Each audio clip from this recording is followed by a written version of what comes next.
Everybody, it's me, your friendly neighborhood Uncle Pete, and this is something a little different than I'm doing in my normal videos. This is my day one review for my 31 days of the Houses October Built movie marathon. I'm going to watch the Houses October Built every day in October, and I'll post a YouTube short for a short little review every day, and I'll have some longer videos throughout the month just giving you guys updates on my experiences, what I'm noticing about this movie. Am I losing my mind or whatnot? So, am I going to notice anything differently? Am I going to get sick of this movie? I mean, I do like it. I only watched it one time before I decided to tackle this, task. And I figured it'd be a fun little experiment for spooky season. So if you have any questions, please let me know in the comments down below. And don't forget to hit that subscribe button. I'd love to hit 500 subscribers by the end of the year. Hopefully you can help me do it. Appreciate it. Thank you very much. So on to my day one review, starting my 31 days of the Houses October Built Marathon. For a actor in a haunted house, it is no bigger rush than getting a great scare. So this was my only second time watching the film. I have watched it once before when it first came out, and I really remember enjoying it. I do like found footage movies a lot. I pretty much watch all of them, even the bad ones. And I think the concept here was kind of cool. You got a group of friends making a documentary about the best haunted houses across America. I think that's a cool idea because I think it's like 35 million people a year visit haunted houses. And obviously it's only towards the September, October timeframe. And one thing with found footage movies is the film has to give a good reason to still be filming, like the Blair Witch Project did. If a found footage film can't give you that good reason, it kind of loses focus, I think. But that's what this movie does really well. I like that they do more than just say, oh, I have to document everything. People are going to want to see it, which is what the reason you probably hear a lot with found footage films. But this one I like because the movie is about a group of friends making a documentary about them visiting haunted houses across America. So you have your reason to why they're filming everything. I think that really sets the film up for the success that I think it is.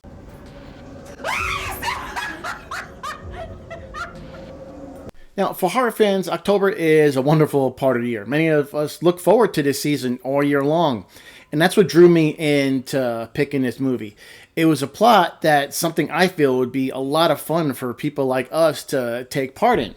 So the movie begins innocently enough. It introduces us to this group of friends who all have a shared passion for seeking out the most extreme and authentic haunted house experiences. They embark on a road trip to uncover the most elusive and terrifying attractions, hoping to capture the ultimate scare on camera. Now, I've always been fascinated with the world of haunted houses because we go on purpose knowing that we're going to be scared. We want to go get scared. We expect it, yet we still get startled, and some of us even scream. Technically, we know we're safe, but some are still going to run away from that actor in a scary clown mask chasing them with a chainsaw with no chain on it. You're still scared and you still run away, and it brings that fear on that a lot of horror fans seem to enjoy. You coming? So I think we all like to be scared, but why? Maybe I can help find the answer to that while I watch this movie 31 times in October. Now, one of the things that stood out to me about The Houses October Built was the movie's ability to blur the line between reality and fiction. They blend in real haunted house attractions and interviews with employees and patrons, and I think this really adds a layer of authenticity that keeps you questioning what's real and what's staged in this movie. Police report that a 17-year-old employee trying to scare visitors got caught with a noose around her neck. And I think this approach gave a genuine, unsettling atmosphere to some parts in the movie, making it feel like I was watching something maybe I shouldn't supposed to. Granted, I know it's a movie, but if it can make you think you're watching something you're not supposed to, I think it's really a successful part of that film. I will say the characters themselves in this movie are all relatable and well portrayed, and I like that none of the characters came off as annoying or unlikable. And I really appreciate that aspect of a film without putting in your typical asshole character that you see in a lot of horror movies. Everybody was pretty much, I liked them all. They had great chemistry, and I think most of them were already friends who love horror movies before they decided to make this film. And it's a small thing, but they all use their real names throughout the film. And that with the cats' performances really feel authentic, which I think adds to the overall realism in this film. So, as the group visits each haunted house, they start to experience more macabre and unpredictable encounters, during their travels. Now, since this is a found footage movie, they use hidden cameras and night vision shots. And that kind of makes you feel like you're right there with these people, especially when they're going through the actual haunted attractions that they're going to. You're filming it right there with them. So that adds to the authenticity of it, because you're what you're seeing and what they're seeing and experiencing is what you're seeing and experiencing at the same time. And I really think that adds to the realism.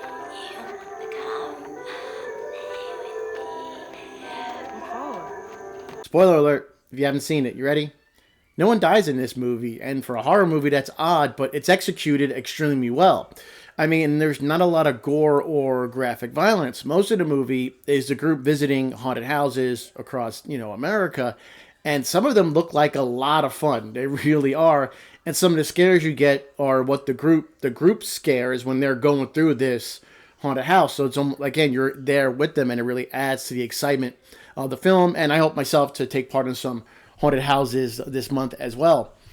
Another thing about this film, I noticed there's nothing supernatural, really. At least I really haven't seen anything yet. For me, I think that also adds to the movie. When a horror film can keep you in the realm of possibility, I think that's scarier than a Freddy Krueger, a ghost, or some demon, all that make-believe stuff, because it's more based in reality. I think the movie has a great blend of a found footage film and a mockumentary. Now, they're similar in tone, but there are some differences between the two. So if you're a fan of either or both, I think you're going to find something in this movie that you're going to enjoy. I will note that the found footage style may not be for everybody. You may find shaky camera work and the occasional grainy footage disorientating or a bit off-putting. But for those that enjoy that style of filmmaking, I really think it adds to the movie's authenticity. I also enjoyed the ending in this movie. It left on a cliffhanger to leave room open for a sequel, and we actually did get a sequel.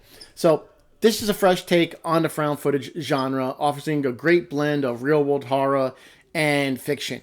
Now, if you're a fan of haunted houses and found footage films, I highly recommend giving The Houses October Built a watch. So don't forget to hit that subscribe button. I am in the middle of covering all the Saw films this month on my Nails in a Coffin series.